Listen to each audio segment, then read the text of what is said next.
अस्सलाम वालेकुम नाज़रीन, ताज़ा खबर में आप सबका इस्तकबाल है। मैं हूं हबीब उमर। आइए सबसे पहले देखते हैं हेडलाइंस।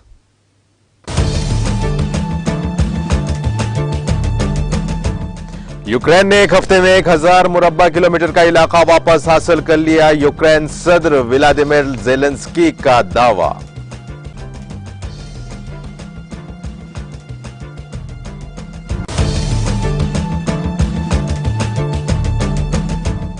नया हिंदुस्तान जय विज्ञान जय अनुसंधान के नारे के साथ आगे बढ़ रहा है। मरकज रियासत साइंस कॉन्फ्रेंस की इफ्तिताई तकरीब से वजीर आजम मोदी का खिताब।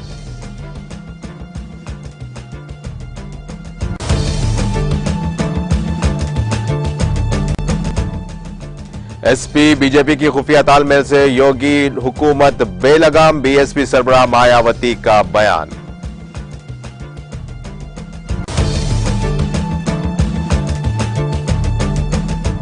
जानवरों में लंपी वायरस के अलामात देखते ही कंट्रोल रूम से राब्ता करें। मध्य प्रदेश के वजीर आला शिवराज सिंह चौहान का बयान।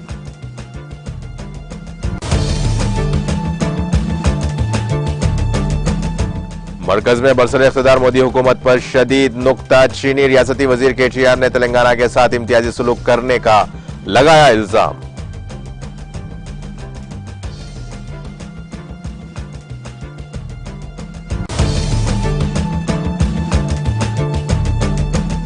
शदीद बारिश के सबब तेलंगाना के आबी प्रोजेक्ट्स की सतह में गैर मामूली इजाफा। पानी के तेज बहाव पर हुक्काम ने दरवाजों को खोलकर छोड़ दिया पानी।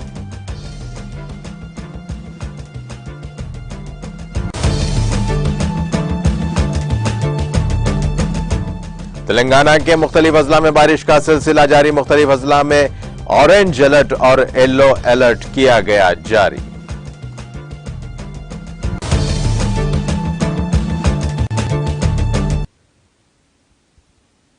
और अब पेश है खबरों की तफसील। यूक्रेन ने कहा है कि उसने गुज़िश्ता हफ्ते रूस से अपने जुनूब और मशरिक में 1000 मुरब्बा किलोमीटर से जायद का इलाका वापस ले लिया है।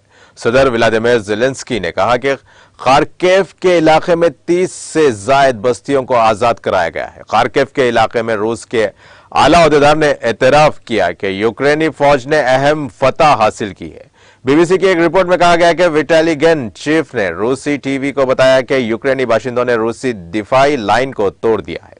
उन्होंने कहा कि रूस के जेर कब्जा खार्किव के अहम तरीन शहरी मराकज में से एक कोप्यानसिक और दीगर शहरों से शहरियों को निकाला जा रहा है। बीबीसी ने कहा कि institute for the study of war think tank के तज्जिए के मुताबिक यूक्रेन के फौजी अब कोप्यानसिक से सिर्फ 15 किलोमीटर के फासले पर हैं, जो एक जरूरी रेलवे जंक्शन है जिसका इस्तेमाल मॉस्को मैदान जंग में अपने फौजियों को भेजने के लिए कर रहा है। ख्याल किया जाता है कि रूस इस खित्ते में सड़क और हवाई रास्ते से बड़े MI-26 ट्रांसपोर्ट हेलीकॉप्टर इस्तेमाल कर रहा है, जिनमें से हर एक 80 फौजियों को ले जाने की सलाहियत रखता है। एक अलग फेसबुक पोस्ट में यूक्रेन की फौज ने कहा कि फौजियों ने 3 दिनों में 50 किलोमीटर का फासला तय किया है। बीबीसी ने कहा कि अगर तस्दीक हो जाती है तो यह मार्च में दारुल हुकूमत कैफ के आसपास की सूरत हाल से रूसी अफवाज के तेजी से इनखला के बाद फ्रंट लाइन की तेज तरीन नकलो हरकत की निशानदेही करेगा।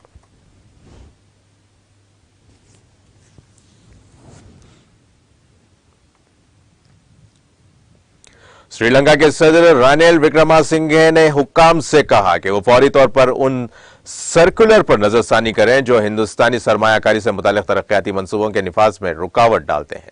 डेली मिरर ने हफ्ते को रिपोर्ट किया कि सदर विक्रमासिंघे ने हिंदुस्तानी सरमायाकारी के ताउन पर मबनी कई तरक्याती मंसूबों की पेशरफ्त का जायजा लेने के लिए जुमे को बातचीत की। सदारत की हिंदुस्तानी डिप्टी हाई कमिश्नर विनोद के जैकब ने भी बातचीत में शिरकत की।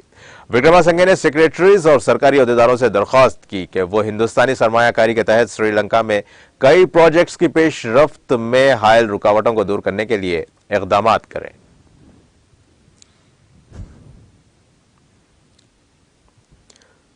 फलस्तीनी तिब्बी माहिरीन और ऐनी शाहिदीन ने मीडिया को बताया कि मगरबी किनारे के शहर नाबल्स में इसराइली फौजियों के साथ तसादुम के दौरान कम अज कम 37 फलस्तीनी जख्मी हो गए।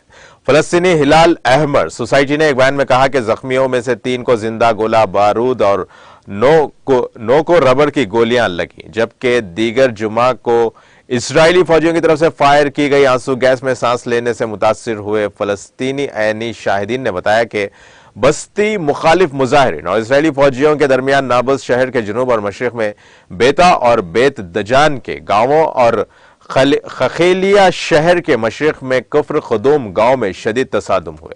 उन्होंने बताया कि मुजाहिरीन ने टायर जलाए और गांव के अतराफ में तैनात इसराइली फौजियों पर पथराव किया। कुफ्र कदूम गांव में अवामी मुजाहिमत के कोऑर्डिनेटर मुराद एश्तेवी ने जहनवा को बताया कि इसराइली फौजियों ने इनके गांव के खिलाफ इकदाम को मुस्तरद करते हुए फलस्तीनी मुजाहिरीन पर हमला करने के लिए रबर की गोलियों, आंसू गैस और सूती बमों का इस्तेमाल किया है। इसराइली हुकाम ने अब तक इन वाकयात पर कोई तबसरा नहीं किया है।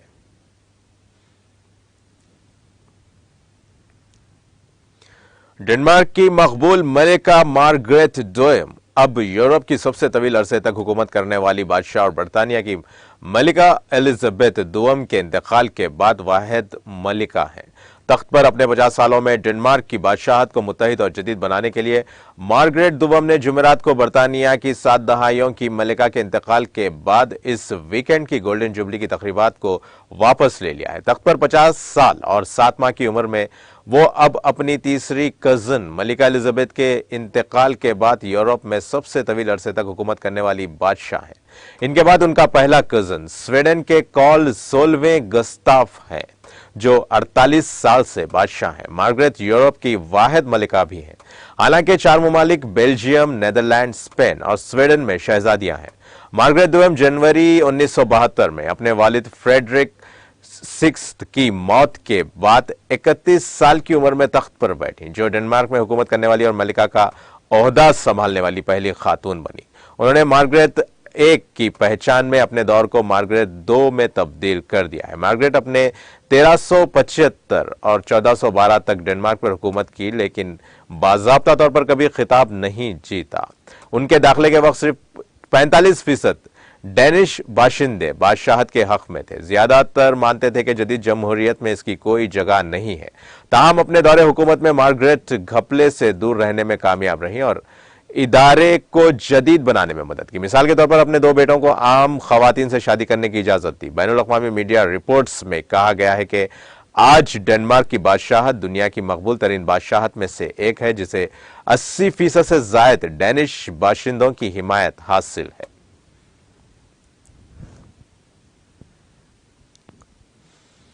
इंडोनेशिया के मशरकी सूबे पापुआ में शनिचर को 6.2 शिद्दत का ज़िलज़ला आया। सरकारी ज़राए के मुताबिक किसी किस्म के नुकसान या जानी नुकसान की कोई इत्तला नहीं है। इंडोनेशिया की मौसमियात और जियोफिजिक्स एजेंसी ने कहा कि ज़लज़ले से सुनामी नहीं आई। एजेंसी ने बताया कि इससे कबल 6.0, 5.9 और 5.5 की शिद्दत के साथ पेश आने वाले झटकों की एक सीरीज के बाद ज़लज़ले के अहम झटके के तौर पर दर्जाबंदी की गई। मरकजी झटका मुकामी वक्त के मुताबिक सुबह 7:05 पर महसूस किया गया और इसका मरकज 37 किलोमीटर शुमाल मगरिब मेम्ब्रा मोटेंगा में 10 किलोमीटर की गहराई में था। सूबाई डिजास्टर मैनेजमेंट और मिटिगेशन एजेंसी ने बताया कि झटकों से खौफ व हिरास फैल गया और रिहायशियों को इमारतों और घरों से बाहर भागना पड़ा।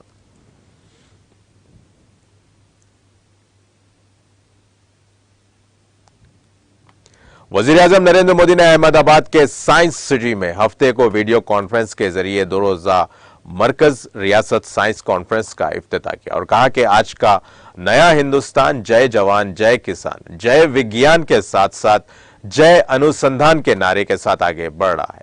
इस मौके पर इज्तिमा से खिताब करते हुए मोदी ने कहा कि 21वीं सदी के हिंदुस्तान की तरक्की में साइंस इस तवानाई की तरह है जिसमें हर रियासत में हर खित्ते की तरक्की को तेज करने की ताकत है। आज जब हिंदुस्तान चौथे सनती इनकलाब की क़यादत की तरफ बढ़ रहा है, हिंदुस्तान की साइंस और इस शोबे से वाबस्ता लोगों का किरदार बहुत अहम है।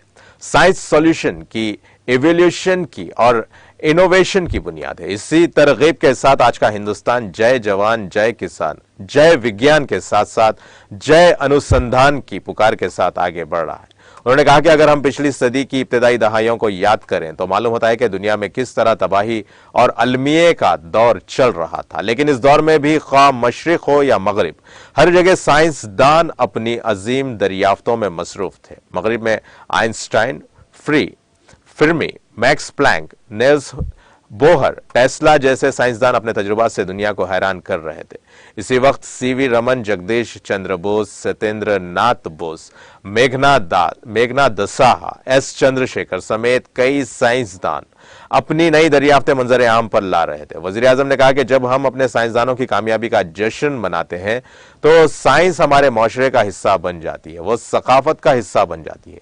इसलिए आज मेरी पहली गुजारिश यह है कि हमें अपने मुल्क के साइंसदानों की कामयाबी का जमकर जश्न मनाना चाहिए। हमारी हुकूमत साइंस पर मबनी तरक्की के विजन के साथ काम कर रही है।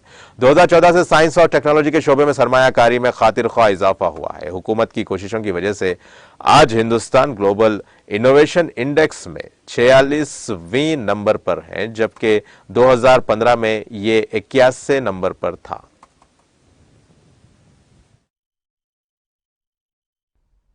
साथियों, बीते समय का एक अहम पक्ष है जिसकी ओर मैं आपका ध्यान दिलाना चाहता हूं। इतिहास की वो सीख केंद्र और राज्य दोनों के लिए भविष्य का मार्ग बनाने में बहुत सहायक होगी। अगर हम पिछली शताब्दी के शुरुआती दशकों को याद करें तो पाते हैं कि दुनिया में किस तरह तबाही और त्रासदी का दौर चल रहा था। लेकिन उस दौर में भी बात चाहे ईस्ट की हो या वेस्ट की, हर जगह के साइंटिस्ट अपनी महान खोज में लगे हुए थे। पश्चिम में Einstein, Fermi, max Planck, Nils bore, Tesla ऐसे अनेक साइंटिस्ट अपने प्रयोगों से दुनिया को चौंका रहे थे। उसी दौर में सीवी रमन, जगदीश चंद्र बोस, सत्येंद्र नाथ बोस, मेघनाथ साहा, एस चंद्रशेखर वैसे अनगिनत वैज्ञानिक अपनी नई नई खोज सामने लेकर के आ रहे थे। इन सभी वैज्ञानिकों ने भविष्य को बेहतर बनाने के कई रास्ते खोज दिए, लेकिन ईस्ट और वेस्ट के बीच एक बड़ा अंतर यह रहा कि उत्तर प्रदेश की साबिक वजीर आला व बहुजन समाज पार्टी बीएसपी की सुप्रीमो मायावती ने रियासत में हुक्मरान जमात बीजेपी व main opposition Samajwadi party SP के दरमियान खुफिया तालमेल होने का इल्जाम लगाते हुए हफ्ते को कहा कि इन दोनों के दरमियान खुली तालमेल की वजह से ही योगी हुकूमत को मनमानी करने के लिए वॉक ओवर मिला हुआ है। मायावती ने एसपी को हदफ तनकीद करते हुए कहा कि एसपी अपने बुरे कामों की बदौलत अपनी अवामी मकबूलियत खो चुकी है। उन्होंने एसपी पर मुजरिमीन से खुफिया तालमेल करने का इल्जाम लगाते हुए ट्वीट में लिखा कि एसपी यूपी में अपनी अवामी मकबूलियत खोती जा रही है, जिसके लिए उसका अपना ही का असल वजह है। कुंभा पार्टी व इनके इत्तेहाद में आपसी झगड़े, खींचतान और जराइम पेशा अफराद से उनकी खुली मिली भगत व जेल में मिलने वगैरह की खबरें मीडिया में आम खबरें हैं, तो फिर लोगों में मायूसी क्यों ना हो। बीएसपी ने अपने एक दीगर ट्वीट में एसपी व बीजेपी के दरमियान ऐसी तालमेल होने पर इस वजह से योगी हुकूमत को मनमानी करने की खुली छूट मिलने का भी इल्जाम लगाया। उन्होंने कहा कि साथ ही एसपी की बीजेपी के साथ अंदरूनी मिली भगत किसी से छुपी नहीं है और यही खास वजह है कि एसपी के मेन ओपोजिशन होने पर बीजेपी हुकूमत को यहां वॉक ओवर मिला हुआ है और हुकूमत को अपनी मनमानी करने की छूट है। इससे अवाम उन्नास और खासकर मुस्लिम समाज की जिंदगी काफी दुश्वारियों का शिकार हो गई है, इनमें काफी बेचैनी है। इतना ही नहीं, मायावती ने कहा कि अपनी खामियों को छुपाने के लिए एसपी सदर अखिलेश और दूसरी पार्टियों के लीडरों के बारे में बेबुनियाद इल्जाम लगाते हुए तुफले मकतब वाला बयान देते हैं। काबिल जिक्र है कि अखिलेश ने हाल ही में मायावती पर बीजेपी से मुकाबला करने के बजाय एसपी को निशाना बनाने वाले काम करने का इल्जाम लगाया था।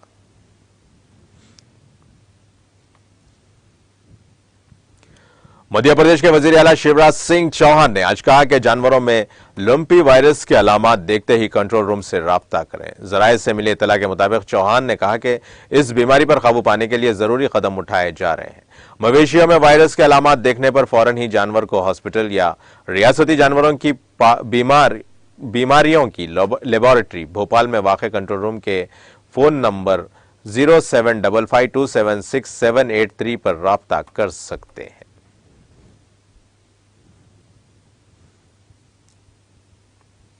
उत्तराखंड के पिथौरागढ़ जिले के बुलंद हिमालयाई इलाके धारचौला में शदीद बारिश और बादल फटने की वजह से टला कोथेला गांव में काफी नुकसान होने की इत्तला है। 50 के करीब घर पानी में डूब गए हैं। एक खातून की मौत हो गई। नेपाल में भी नुकसानात की इत्तला मिली है, जो दरियाए काली के दूसरे सिरे पर वाक़ है।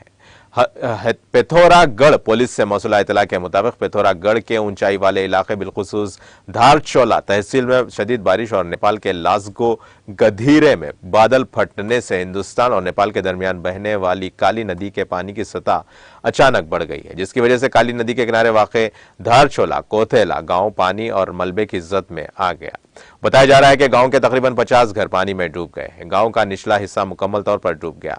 यहां एक 65 साल बुजुर्ग खातून पशुपति देवी बीवी मान बहादुर की भी मौत हुई है। इत्तला मिलते ही national disaster management force NDRF, state disaster management force SDRF के अलावा पुलिस और इंतजामिया मौके पर पहुंच गए और राहत और बचाव का काम किया जा रहा है। पुलिस सुपरिंटेंडेंट लोकेश्वर सिंह ने बताया कि काली नदी की सतह खतरे के निशान से ऊपर बह रही है, जिससे अब भी खतरा है। इंडो नेपाल झोला पुल के नजदीक गौशाला को नुकसान पहुंचने की वजह से कुछ मवेशियों के बह जाने की भी इत्तला मिली है। दूसरी जानिब नेपाल में भी मकानात को नुकसान पहुंचने की इत्तलात है।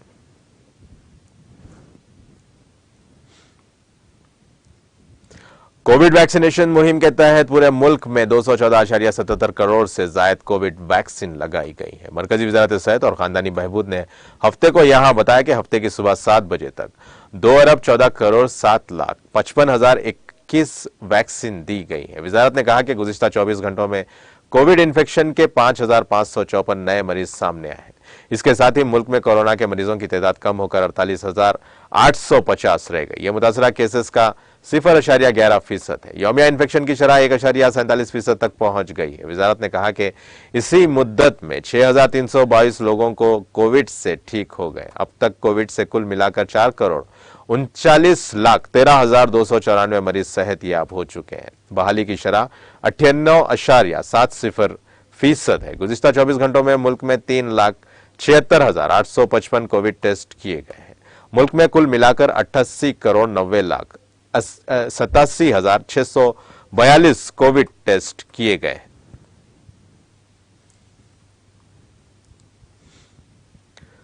वादी कश्मीर के बाज़ हिस्सों में गुज़िश्ता 24 घंटों के दौरान बारिशें होने के बीच महकमे मौसमियात ने अगले 24 घंटों के दौरान मजीद बारिश की पेश गोई की है। मुतालिका महकमे के एक तर्जुमान के मुताबिक वादी में अगले 24 घंटों के दौरान कहीं कहीं गरज चमक के साथ हल्की बारिश होने का इम्कान है। उन्होंने कहा कि वादी में अगले 2 दिनों के दौरान मौसम की यही सूरत हाल जारी रहने की तवक्को है। रियासत श्रीनगर में गुज़िश्ता 24 घंटों के दौरान 3.0 मिलीमीटर बारिश रिकॉर्ड हुई है, जबकि इस मुद्दत के दौरान पहलगाम में 0.4 मिलीमीटर और कुपवारा में सबसे ज्यादा 10.8 मिलीमीटर बारिश रिकॉर्ड हुई है। इधर वादी में बारिशों के बावजूद शबाना दर्जा हरारत मामूली से ज्यादा दर्ज हो रहा है। गर्मा दारुल हुकूमत श्रीनगर में कम से कम दर्जा हरारत 17.7 डिग्री सेंटीग्रेड रिकॉर्ड किया गया, जो मामूल से 4.0 डिग्री सेंटीग्रेड ज्यादा रिकॉर्ड हुआ था।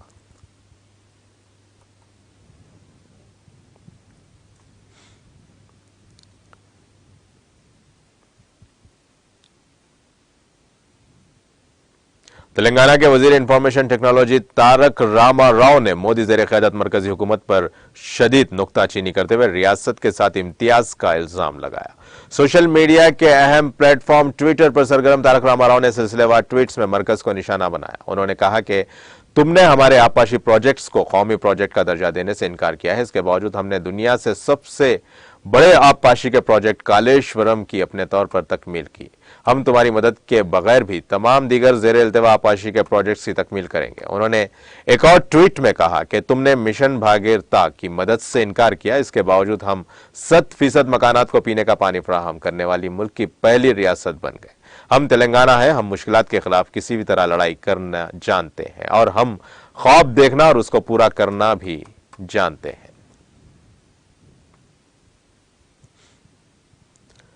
बालाई इलाकों में शदीद बारिश के सबब दरिया कृष्णा के प्रोजेक्ट्स की सतह में गैर मामूली इजाफा हुआ है। जोगाला मबा गदवाल जिले के जोराला प्रोजेक्ट में 2.10 लाख क्यूसेक पानी का बहाव दर्ज किया गया, जिसके बाद 2.17 लाख क्यूसेक पानी निचले इलाकों में छोड़ा गया है। जोराला और संकेत सैला प्रोजेक्ट के श्रीसेलम प्रोजेक्ट में 3,56,442 क्यूसेक पानी का बहाव दर्ज किया गया। हुकाम ने इसके 10 दरवाजों को 15 फीट तक खोलते हुए पानी को निचले इलाकों में छोड़ा है और स्पिलवे के जरिए 3.78 लाख क्यूसेक पानी छोड़ा गया। नागार्जुना सागर में भी पानी के शदीद बहाव के बाद हुकाम ने 22 दरवाजे खोलते हुए पानी को निचले इलाकों में छोड़ा है। नागार्जुना सागर की आबी सतह 590 फीट के बरखिलाफ 588.20 फीट दर्ज की गई है।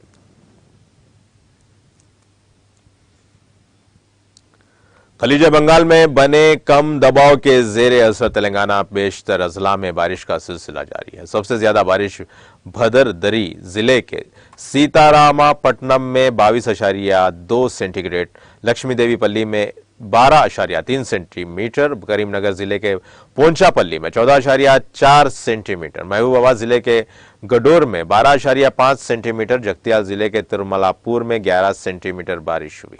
मूसलाधार बारिश की वजह से महबूबाबाद जिले में कम्बलापल्ली मंडल परिषद के प्राइमरी स्कूल्स कल क्लासरूम्स में पानी आ गया, जिसके सबब तलबा को मुश्किल सूरत हाल का सामना करना पड़ा। हैदराबाद के मौसमी मरकज ने बताया कि तेलंगाना के मुख्तलिफ अजला में मूसलाधार बारिश का इम्कान है। निर्मल, निजामाबाद, जगतियाल, राजन्ना, सिलसिला और करीमनगर अजला के लिए ऑरेंज अलर्ट और दीगर अजला के लिए येलो अलर्ट जारी किया गया है। एक चौंका देने वाले वाकये में खातून ने हालत नशा में सड़क पर हलचल मचा दी। यह वाकया तेलंगाना के कामारेड्डी के न्यू बस स्टैंड इलाके में पेश आया। जराये के मुताबिक यह खातून घरेलू मसाइल की शिकार थी। वो अचानक हालत नशा में सड़क पर बैठ गई, जिसके नतीजे में गाड़ी सवारों को मुश्किल सूरत हाल का सामना करना पड़ा और ट्रैफिक भी जाम हो गई। राहगीरों की इत्तला के साथ ही पुलिस वहां पहुंच गई, जिसने इस खातून को इसके घर पहुंचाया। इस मौके पर मीडिया से बात करते हुए खातून ने कहा कि इसका शौहर इसकी मुसलसल पिटाई करता है। इसने पुलिस अहदेदारों से दरख्वास्त की है कि इसको बचाया जाए। इस वाक़े का वीडियो सोशल मीडिया के मुख्तलिफ प्लेटफॉर्म्स पर तेजी के साथ वायरल हो गया, जिस पर सोशल मीडिया के सारिफिन ने मिला जुला रद्द अमल जाहिर किया।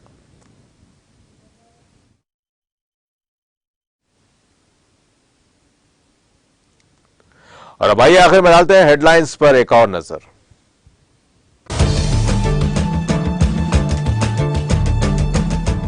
यूक्रेन ने एक हफ्ते में 1000 मुरब्बा किलोमीटर का इलाका वापस हासिल कर लिया। यूक्रेन सदर व्लादिमीर ज़ेलेंस्की का दावा।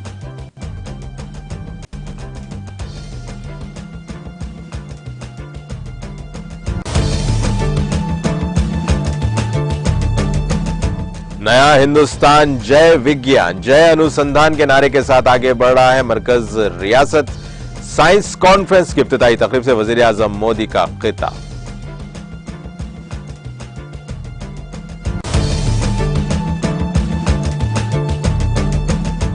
एसपी बीजेपी की खुफिया तालमेल से योगी हुकूमत बेलगाम, बीएसपी सरबराह मायावती का बयान।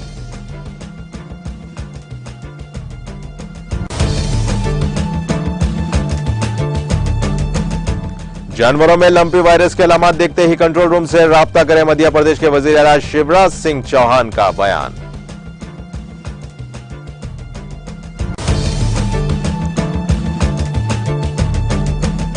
मरकज में बरसर इख्तिदार मोदी हुकूमत पर शदीद नुक्ताचीनी। रियासती वजीर केटीआर ने तेलंगाना के साथ इम्तियाजी सलूक करने का लगाया इल्जाम।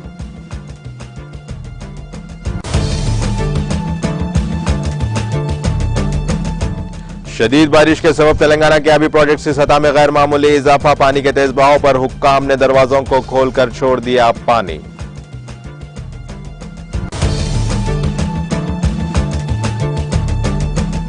तेलंगाना के मुख्तलिफ अजला में बारिश का सिलसिला जारी। मुख्तलिफ अजला में ऑरेंज अलर्ट और येलो अलर्ट किया गया जारी।